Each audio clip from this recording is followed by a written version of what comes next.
जय श्री हरि भक्तों, क्या आप जानते हैं कि वैशाख मास की वो कौन सी एकादशी है जिसकी कथा स्वयं भगवान श्री राम जी ने सुनी थी। आज हम श्रवण करेंगे मोहिनी एकादशी की परम पावन कथा, जिसे सुनने मात्र से आपके जीवन के कठिन से कठिन दुख और पाप कट जाते हैं। मैं हूँ आपकी पंडिताइन जी। चलिए शुरू करते हैं आज की दिव्य कथा। धर्मराज युधिष्ठिर कहने लगे कि हे कृष्ण, वैशाख मास के शुक्ल पक्ष की एकादशी का क्या नाम है तथा उसकी क्या कथा है, इस व्रत की क्या विधि है, सो सब विस्तार से कहिए। श्री कृष्ण कहने लगे कि हे धर्मराज, मैं आपसे एक कथा कहता हूँ जिसको महर्षि वशिष्ठ जी ने रामचंद्र जी से कहा था। एक समय श्री रामचंद्र जी बोले, हे गुरुदेव, कोई ऐसा व्रत बताइए जिससे समस्त पाप और दुख नाश को प्राप्त हो जाए। मैंने सीता जी के वियोग में बहुत दुख भोगे हैं, अतः आप कोई व्रत बतलाइए।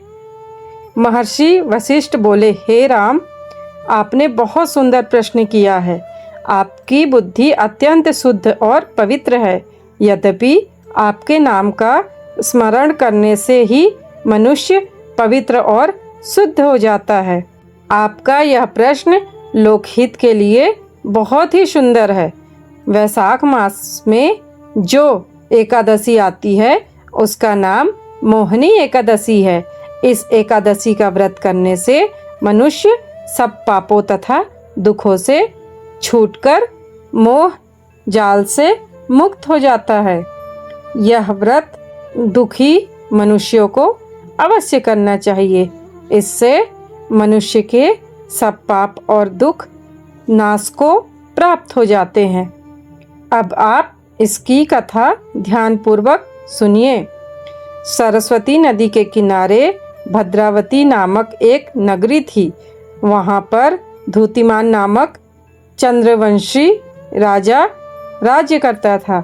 इसी नगरी में धन धान्य से पुण्यवान धनपाल नामक एक वैश्य भी रहता था। वह अत्यंत धर्मात्मा एवं विष्णु भक्त था। उसने नगर में अनेक भोजनालय, प्याऊ, कुआं, सरोवर, धर्मशाला आदि बनवाए थे और सड़कों पर आम, जामुन, नीम आदि के अनेक वृक्ष लगवाए थे। उस वैश्य के 5 पुत्र थे: सुमना, सद्बुद्धि, मेधावी, सुकृति और धृष्ट बुद्धि। इनमें धृष्ट बुद्धि नाम वाला 5वां पुत्र महापापी था। वह पितर आदि को नहीं मानता था। वह वैश्या और दुराचारी मनुष्यों की संगति में रहकर जुआ खेलता, पर स्त्री के साथ भोग विलास करता तथा मदमांस का सेवन करता। इनके अतिरिक्त अन्य अनेक कुकर्मों में भी वह अपने पिता के धन को नष्ट करता था। वैश्याओं के साथ उनके गले में हाथ डालकर फिरता रहता था। इन्हीं कारणों से उसके पिता, भाइयों तथा कुटुंबियों ने उसको घर से निकाल दिया और उसकी निंदा करने लगे। घर से निकाल देने के बाद वह अपने गहने और कपड़े बेचकर निर्वाह करने लगा। जब सब धन नष्ट हो गया तो वैश्या और दुष्ट संगी साथियों ने भी उसका साथ छोड़ दिया। अब वह भूख और प्यास से अत्यंत दुखी रहने लगा। अन्य कोई सहारा न देखकर वह चोरी करने लगा। एक बार वह पकड़ा गया, परंतु राज्य कर्मचारियों ने उसको वैश्य का पुत्र जानकर छोड़ दिया। मगर जब दूसरी बार वह फिर पकड़ा गया तो उन्होंने राजा के सामने उपस्थित कर दिया। राजा ने उसे कारागार में बंद कर दिया। कारागार में राजा ने उसको बहुत दुख दिया और कहा कि तू मेरी नगरी से निकल जा। वह नगरी से निकल वन में चला गया और वन में पशु पक्षियों को मार खाने लगा। कुछ समय के पश्चात वह बहेलिया बन गया और धनुष बाण लेकर पशु पक्षी को मार मार कर खाने लगा। एक दिन वह भूख और प्यास से दुखित होकर खाने की खोज में फिर रहा था कि कौंडिन्य ऋषि पर पहुंच गया। उस समय वैशाख मास था और कौंडिन्य ऋषि गंगा स्नान करके आ रहे थे। उनके भीगे वस्त्रों के छींटे पड़ने से उसको कुछ सुबुद्धि प्राप्त हुई और वह मुनि के सामने जोड़कर कहने लगा कि हे मुने, मैंने अपने जीवन में बहुत पाप किए हैं।